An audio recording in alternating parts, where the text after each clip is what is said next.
So you own a property and you don't know if you should rent it annually or if you should rent it through Airbnb or VRBO. Here's a rundown of all the pros and cons of each.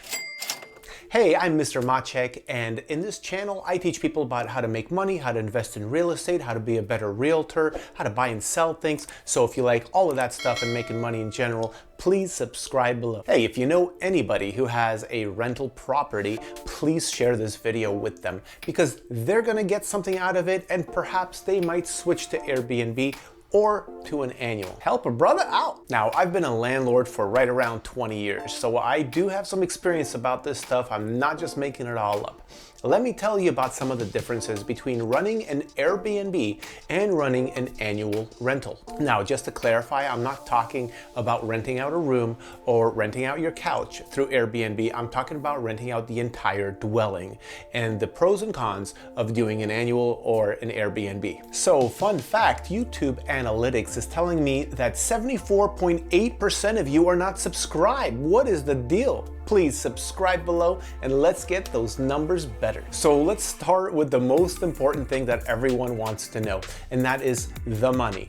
Do you actually make more money on an Airbnb rental or on a seasonal rental? So as you might suspect, Airbnb does gross a lot more money, but depending on how you manage it, perhaps the annual might actually net you more or not, maybe the Airbnb. So let's get into some of the costs and why one might be better than the other for you. Okay, so overall, Airbnb wins with grossing more money. And if you run it right, you're going to make more money on an Airbnb, as long as you are in the right neighborhood. If you are in a C or D class property, which means war zone D, or C is lower working class, then you do not want to have an Airbnb there because you're gonna get a lot of bad reviews about the neighborhood itself.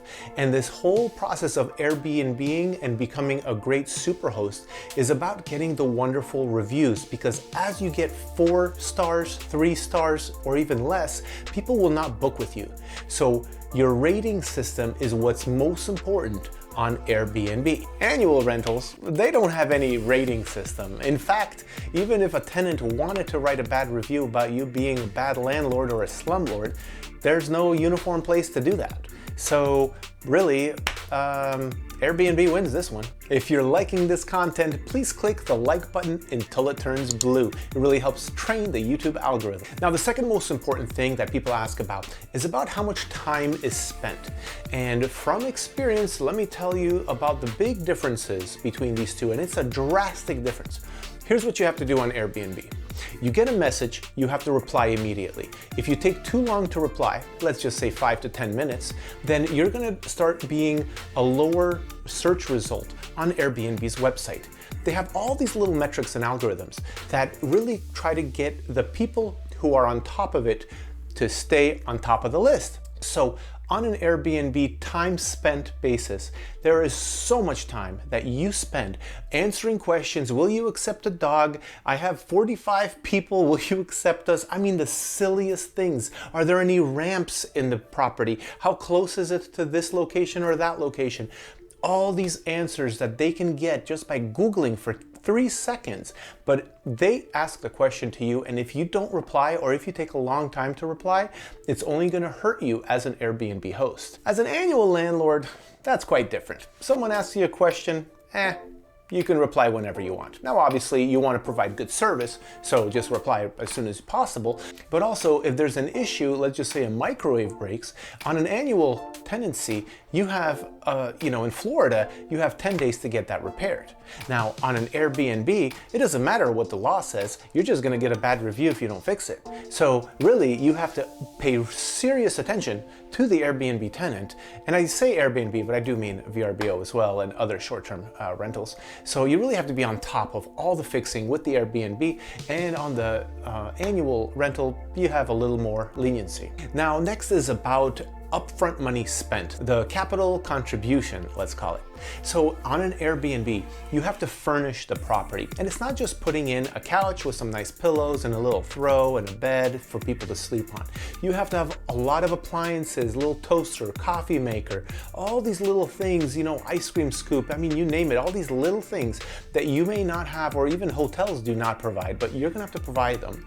And then there's little extras like, providing a little bottle of wine or champagne for $10, and then some coffee pods or maybe some ground coffee. All these little extras is what really will get you that 5-star review, because that is, after all, what you are chasing. You're not chasing the money, you're chasing the 5 stars. Because at the 5-star, over time, you're gonna be able to bump up your rates, you're gonna have more bookings, and you're basically not gonna have any vacancy. Also, you have to provide regular towels, face towels, and beach towels if you live near the beach. Also, maybe provide some bicycles if you're by a really good location, maybe by the beach, or maybe somewhere, close to bars or something like that. So there's a lot of little things that you're not thinking about, and really, I would just bundle that on a 2-bedroom, 2-bath residence to spend about $10,000 to $30,000 up front on everything to make it really nice. Annual rentals don't need anything. In fact, don't provide anything, because it's gonna get ruined, or it's not gonna come back to you, or whatever. Like, that's not part of the deal. The deal is you get a vacant home, so it's just so much easier. Okay, let's talk about monthly costs of running this business. This winter is going to be the annual rentals. So on an annual cost basis, if you have a mortgage, you're gonna be paying PITI, principal, interest, taxes, and insurance. And that's really what your annual rental is. And this is a dwelling rental policy, which means an insurance policy for rentals. And on an Airbnb, you have to have a short-term dwelling rental policy. So this is a little more expensive. So costs on a monthly basis are going to be lower on annual, but that's not all. You also have to provide internet service, TV service to every television that you have. You're paying the electric bill and you're paying the water bill. So really, at the end of the day, this is a good $400 extra that you're paying for, maybe even Netflix, maybe even Hulu or something else. So you're paying a lot more on a monthly basis. Of course, you are going to get twice as much money over the year, but still, this is why the gross and the net is not a 2x, right? Your gross is going to be more, but then your net is going to be lower because you have these higher expenses. Okay, now this next part here is going to be something that might be valuable to you and it might not.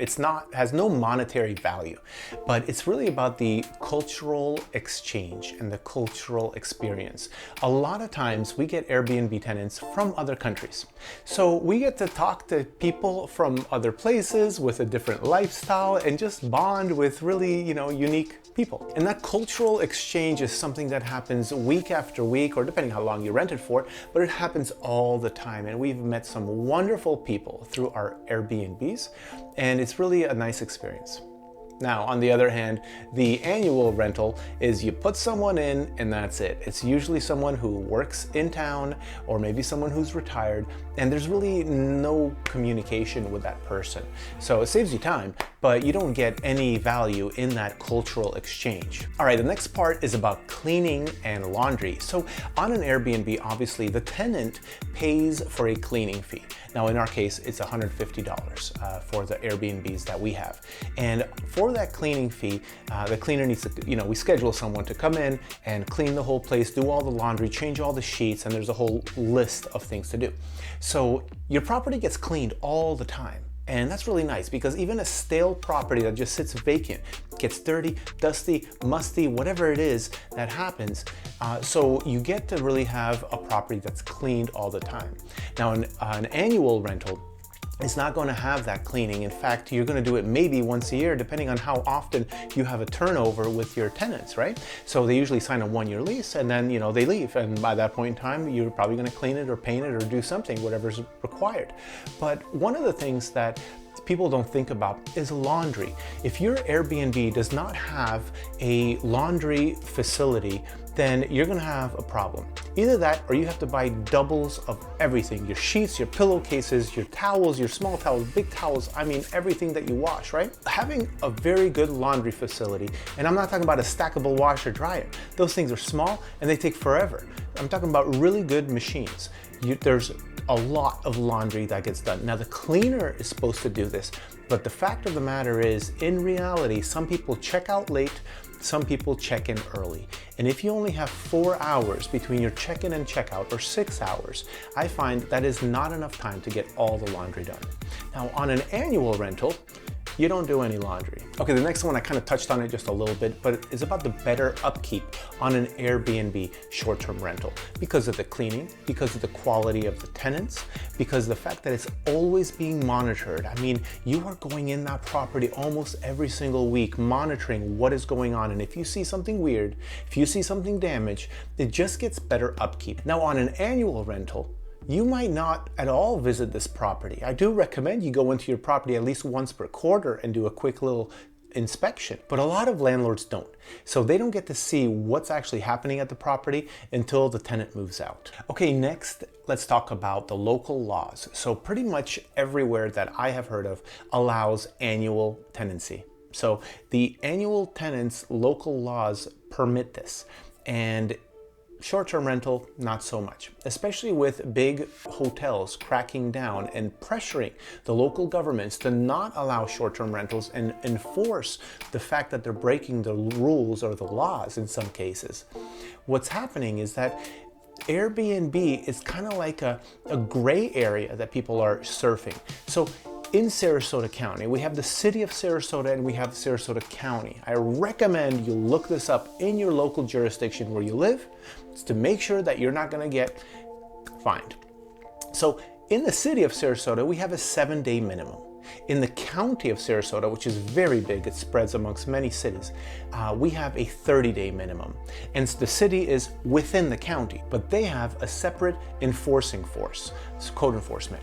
So basically, if you rent for anything less than 7 days anywhere, except for the areas zoned for short-term rentals, like beachfront property, for example, then you're going to risk getting fined.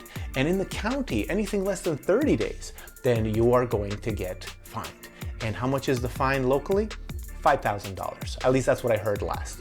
So I don't know anyone that's ever been fined, but some neighbors do get upset about it and will turn you in. Okay, wrapping up this whole thing is the last thing I want to talk about is the costs if you don't want to do any of the work. So if you're going to hire a property manager to manage a short-term rental locally in our area, that's a 18 to 22% management fee from everything, from the top. On top of that, they get to hire their own contractors, which may or may not be cheaper than your contractors.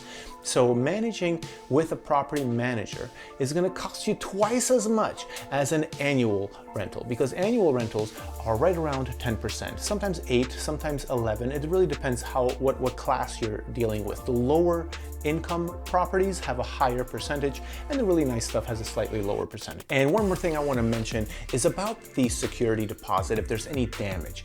And on an Airbnb, we don't have any security deposit. On an annual, we do have a security deposit, and you get to decide what that deposit is for any damages.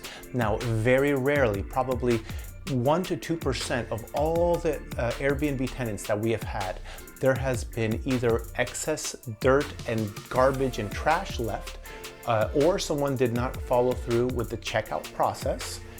It does include cleaning up after yourself a little bit.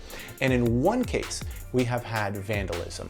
And the rules on Airbnb were not in our favor. We did not know, but we have a 4 o'clock check-in time. And we did not know that the rules say that if you're trying to claim money using their insurance, I use that term loosely, you have to actually file the claim, provide all the evidence and the photos before your next check-in, which is either 4 p.m. in our case, or when the actual tenant checks in using the system. So we actually had 4 hours to clean up, try to fix all of these damages, which was Sharpie marker on a white leather couch. And what happened was that we put it in on the 7th hour. And unfortunately, our claim was denied. So, well, that was out of our pocket to fix all that. Now on an annual rental, they get to fix everything because they gave the money. So in some cases, the security deposit doesn't actually cover everything, but for the most part, it does, at least in my experience. All right, now don't go anywhere, because right now I recommend you watch this video right here, which is really going to talk about getting into real estate. If you are not a landlord yet, I highly recommend it. Click this video, watch it, like and subscribe. Thanks for watching.